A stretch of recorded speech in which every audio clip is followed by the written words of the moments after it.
बहगणी दोस्त ऐं शाइर औशाक अली आगाणी जे दावत ते संदसि ॻोठ में मुशाइरो थियो। सिंधी अदबी संगत लाड़काणो ॻोठ आगाणी में मुशाइरो थियो। मेज़बान औशाक अली आगाणी समूरे प्रोग्राम खे कवर कियो 5 टाइम सिंधी चैनल। ज़रूरु ॾिसंदा हिकु भेरो मुशाइरो।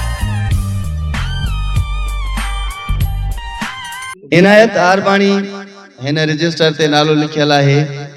रते तेरे जो दोस्त आहे केस गुज़ारिश आहे त शेर पढ़े। मुंहिंजो तालुक सिंधी ॿोली जे हिकु कलमकार जी हैसियत में सिंध सां आहे त आगाणी बि मुंहिंजो ॻोठ, मुंहिंजो शहर, मुंहिंजो घर। हिते मुंहिंजूं सियारनि जूं रातियूं गुज़रियूं आहिनि त ऊन्हारनि जूं गर्मियूं बि हिते गुज़रियूं आहिनि।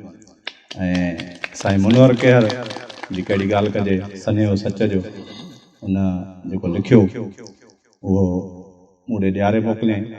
पर ईअं सम्झो त साईं मुनवर खां तमामु घणो मूं सिखियो। पर सिर्फ़ु मुनवर खां न, बुनियादी जेको माण्हू हुयो जंहिं नीरोलीअ जो कुन लिखियो, मलक आगाणी, मोहम्मद सफ़र आगाणी, उनजो हिते नालो ई कंहिं न वरितो आहे।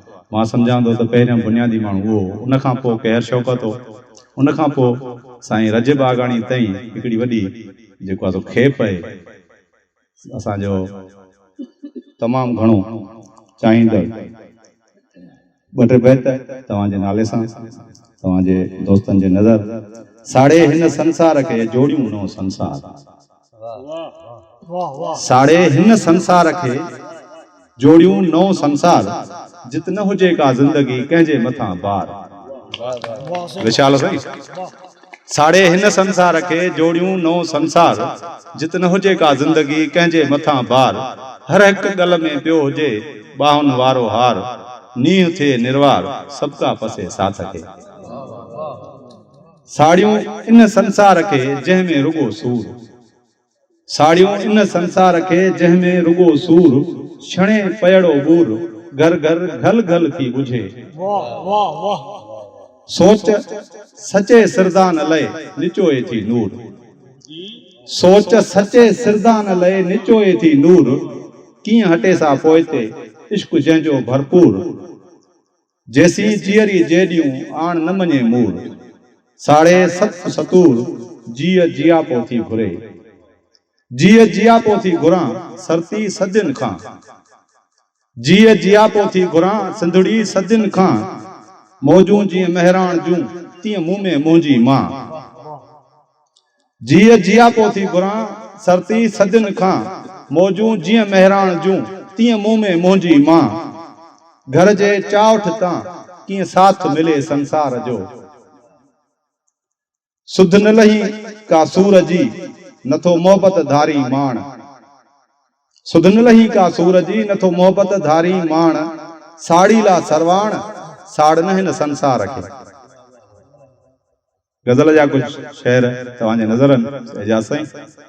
न खां चोटीअ ताईं सोणी, न खां चोटीअ ताईं सोणी, रोशन कोई शहर लॻे थी। न खां चोटीअ ताईं सोणी, रोशन कोई शहर लॻे थी। कॾहिं कॾहिं ईअं लॻंदो आहे साहिर वारो सहर लॻे थी।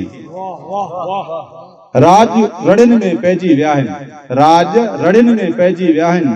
कुदरत जो ॼण कहर लॻे थी। कॾहिं त माखी मिस्रीअ जहिड़ी, कॾहिं त माखी मिस्रीअ जहिड़ी, कॾहिं त कातिल ज़हर लॻे थी। कॾहिं त जून जी आंटे पहिरी, कॾहिं त जून जी आंटे पहिरी, कॾहिं त बाख जो पहर लॻे थी। जीव जीव जीव इनायत झुरियो, जीव जीव जीव इनायत झुरियो, जज़्बनि ते छो हर लॻे थी। न खां चोटीअ ताईं सोणी, रोशन कोई शहर लॻे थी। महिरबानी।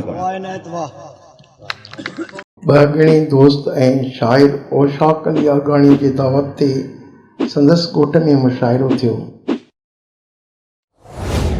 सिंधी अदबी संगत लाड़काणो ॻोठ आगाणी में मुशाइरो थियो। मेज़बान औशाक अली आगाणी समूरे प्रोग्राम खे कवर कियो 5 टाइम सिंधी चैनल।